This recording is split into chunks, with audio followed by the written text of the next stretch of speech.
ಇಲ್ಲಿ 100ಕ್ಕೆ 100 D K Shivraj ಗೆಲ್ತಾರೆ. ಹೆಣ್ಮಕ್ಳಿಗೆ ತುಂಬಾ ಅವಮಾನ ಅದು. ಅಂದ್ರೆ ದಾರಿ ತಪ್ತಾರೆ ಅಂದ್ರೆ ಅವ್ರ ಅರ್ಥದಲ್ಲಿ ಏನು? ಮೋದಿ ಬರೀ ಎಲ್ಲ ಸುಳ್ಳೆ ಹೇಳ್ಕೊ ಬಂದಿರೋದು. ಕುಮಾರಸ್ವಾಮಿ ಅವರು ರಾಮನಾಥ್ ಚನ್ನಪಣ್ಣ ಎರಡು ಕಣ್ಣು ಅಂದ್ಬಿಟ್ಟು ಇವರು ಮಂಡ್ಯಕ್ಕೆ ಹೋಗವ್ರೆ. ಅವರು ದಾಸಪ್ಪ ಗೊತ್ತಲ್ಲ, ಆ ಥರ ಆಗ್ಬಿಟ್ಟವ್ರೆ.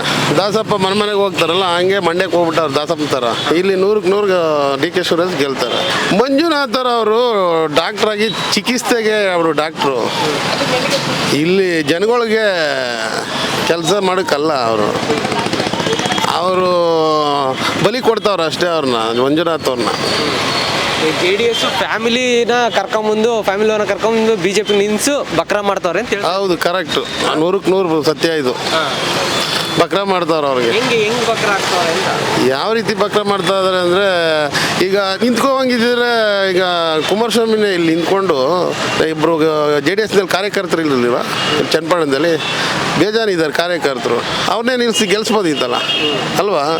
ಮಂಜುನಾಥ್ನವ್ರು ಕರ್ಕೊಂಡ್ಬಂದ್ಬಿಟ್ಟು ನಿಲ್ಲಿಸಿ ಅವ್ರನ್ನ ಅದು JDSನಿಂದಲ್ಲ BJPಗೆ ಟಿಕೆಟ್ ಕೊಟ್ಟು ಇದು ಮಾಡುತ್ತವ್ರೆ. ಅವರೆಲ್ಲಿ ಗೆಲ್ತಾರೆ?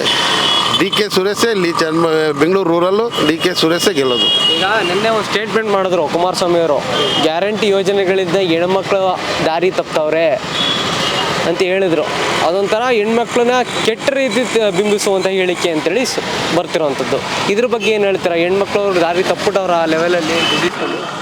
ದಾರಿ ತಪ್ಪಿಲ್ಲ. ಇವ್ರು ಕುಮಾರಸ್ವಾಮಿ ಅವರು ಫಸ್ಟ್ ಒಂದ್ಸಲ ರೈತ ಮಳಿಗೆ ಹೇಳಿದ್ರು, ಇಷ್ಟು ದಿನ ಎಲ್ಲಿ ಮಲಗಿದಮ್ಮ ಈಗ ಬಂದಿದೆಯಾ ಅಂತ.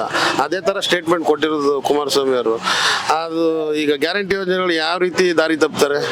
ಈಗ ಹೆಂಗಸ್ರೆ ಉಗಿತಾ ಕೂತಾರಲ್ಲ ಕುಮಾರಸ್ವಾಮಿಗೆ ಅಲ್ವಾ? ಈಗ ಬಸ್ ಹೋಗ್ಬಿಟ್ರೆ ದಾರಿ ತಪ್ಪಿಡ್ತಾರ?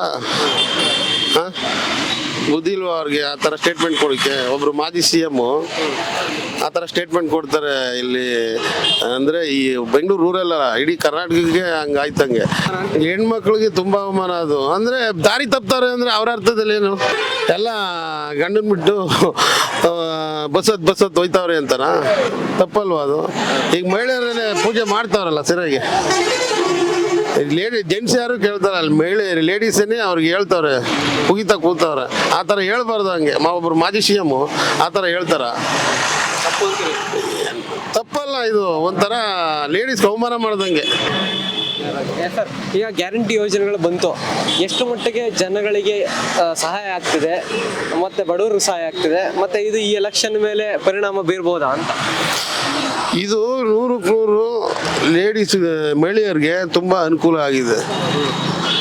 ಅವ್ರು ಯಾರೋ BJP ಅವರು JDS ಅವರು ಹೇಳ್ಬೋದು ಅಷ್ಟೇ. ಎಲ್ಲ ಲೇಡೀಸ್ಗಳು ಬೇಕಾದ್ರೆ ಹಳ್ಳಿಗೆ ಹೋಗಿ ಸರ್ವೆ ಮಾಡ್ಕೊಬನ್ನಿ. ಒಬ್ಬರು ತಂದೆ ತಾಯಿನ ಮಕ್ಕಳುಗಳು ನೋಡ್ಕೋದ್ರು ಯಾವ ರೀತಿ ಹೇಳ್ತಾರೆ. ಒಂದು ಗೃಹಲಕ್ಷ್ಮಿಯಿಂದ ಇರ್ಬೋದು, ಈಗ ಶಕ್ತಿ ಯೋಜನೆಯಿಂದ ಇರ್ಬೋದು, ಮತ್ತು ವಿದ್ಯುತ್ ಗೃಹ ಜ್ಯೋತಿಯಿಂದ ಇರ್ಬೋದು, ಎಲ್ಲದೂ ಅನುಕೂಲ ಆಗಿದೆ. ಅವ್ರು ಯಾರೋ ಹೇಳ್ತಾರೆ ಅಂತಲ್ಲ, ಇಲ್ಲಿ 100ಕ್ಕೆ 100 ಡಿ ಕೆ ಶಿವರಾಜ್ ಗೆದ್ದೇ ಗೆಲ್ತಾರೆ. 10 ವರ್ಷ ಮೋದಿ ಆಡಳಿತ ನೋಡಿದ್ರಿ, ಏನ್ ಹೇಳಿದ್ರು ಏನ್ ಮಾಡುತ್ತೆ? ಮೋದಿ ಬರೀ ಎಲ್ಲ ಸುಳ್ಳೆ ಹೇಳ್ಕೊ ಬಂದಿರೋದು. ನಿರುದ್ಯೋಗಿಗಳಿಗೆ ಉದ್ಯೋಗ ಎಲ್ಲಿ ಕೊಟ್ಟಿದ್ದಾರೆ? ಎಲ್ಲ ಅದೇನು 15 ಲಕ್ಷ ತಗೊಂಬಂದು ಹಾಕ್ತೀನಿ ಅಂದ್ರಲ್ಲ, ಏನು ಮಾಡಿದಾರ? ಯಾವುದೂ ಇಲ್ಲ. ಅದೇನಿದ್ರು ಅಬಾನಿ ಅಂದಾನಿ ಅಂತವ್ರಿಗೆ ಅವ್ರು ಲೋನ್ ಕೊಡ್ತಾರೆ ಬ್ಯಾಂಕ್ಗಳಲ್ಲಿ, ಎಷ್ಟಾದ್ರು ತಗೊಳ್ಳಿ. ಬಡವರು ಕೊಡಲ್ಲ ಅವ್ರು ಅಷ್ಟೇ. ಪಾಪ ನಿರುದ್ಯೋಗಿಗಳಿಗೆ ಕೆಲಸ ಕೊಡಿಸಿ ಸಾಕು, ಪಕೋಡ ಮಾರಿ ಅಂತಾರೆ ಅಷ್ಟೇ. ಮೋದಿ ಹೋದ್ ಸರಿ ಚನ್ನಪಣ್ಣ ಬಂದಿದ್ರಲ್ವಾ, ಏನು ಅಲೆ ಇತ್ತ? ಈ ಸರಿ ಅಮಿತ್ ಶಾ ಬಂದರು ಅಷ್ಟೇ, ಮೈಸೂರಿಗೆ ಮೋದಿ ಬಂದರು ಅಷ್ಟೇ. ಮೈಸೂರಲ್ಲೂ ಗೆಲ್ಲಕ್ಕಾಗಲ್ಲ, ಬೆಂಗಳೂರು ರೂರಲ್ಲೂ ಗೆಲ್ಲಕ್ಕಾಗಲ್ಲ. ಮಂಡ್ಯದಲ್ಲಿ ಕುಮಾರಸ್ವಾಮಿ ಅಲ್ಲಿ ಸೋತಿ ಇಲ್ಲಿಗೆ ಬರ್ತಾರೆ, ಇಲ್ಲೂ ಬುದ್ಧಿ ಕಲಿಸಿ ನೆಕ್ಸ್ಟ್ ಕಳಿಸ್ತಾರೆ.